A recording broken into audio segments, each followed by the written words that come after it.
Bonjour, aujourd'hui tu vas apprendre à exploiter la relation entre période, longueur d'onde et célérité. Voici un exercice type. James, au bord de sa piscine, chante un magnifique La à 440 Hz. Quelle est la longueur d'onde du signal sonore en centimètres? Que devient-elle lorsque le son arrive dans l'eau?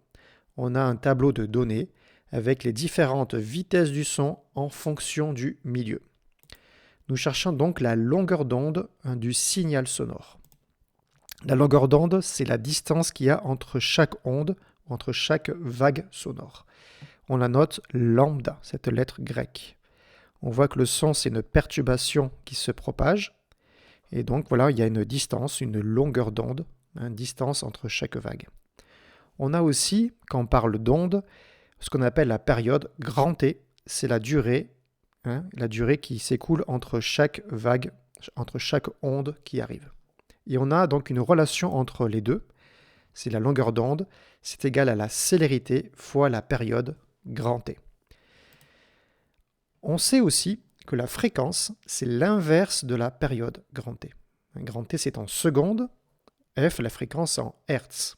Ça, on fait ça au collège. La fréquence, c'est l'inverse de la période, donc la période, c'est l'inverse de la fréquence, 1 sur F. Donc je peux remplacer grand T, la période, par 1 sur F. Donc ça me donne lambda égale C fois T égale C, célérité, divisé par la fréquence. J'ai remplacé grand T par 1 sur F. Donc maintenant, je vais pouvoir faire l'application numérique. Je vais pouvoir calculer les différentes longueurs d'onde. Je commence avec la longueur d'onde du son dans l'air. Donc la célérité, c'est 340 mètres par seconde. C'est le tableau qui me le donne, mais il faut aussi le savoir par cœur pour l'air. La fréquence, l'énoncé me disait 440 Hz. Ça me donne une longueur d'onde donc de 77,3 fois 10-2 mètres. 10-2, donc c'est centimètres. 77,3 centimètres. Maintenant, la longueur d'onde dans l'eau. Ok, dans l'eau, c'est donc la célérité. Maintenant, c'est plus 340, c'est 1450. Vous voyez, le son va beaucoup plus vite dans l'eau. 1450 mètres par seconde divisé par la fréquence, c'est toujours 440 Hz.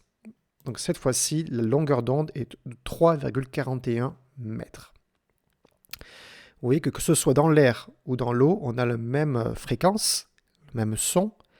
Et en fait, dans l'eau, la longueur d'onde est beaucoup plus grande, mais la vitesse va beaucoup plus vite. Donc au final, l'un et l'autre se compensent, on a la même fréquence. Et voilà, bravo à vous.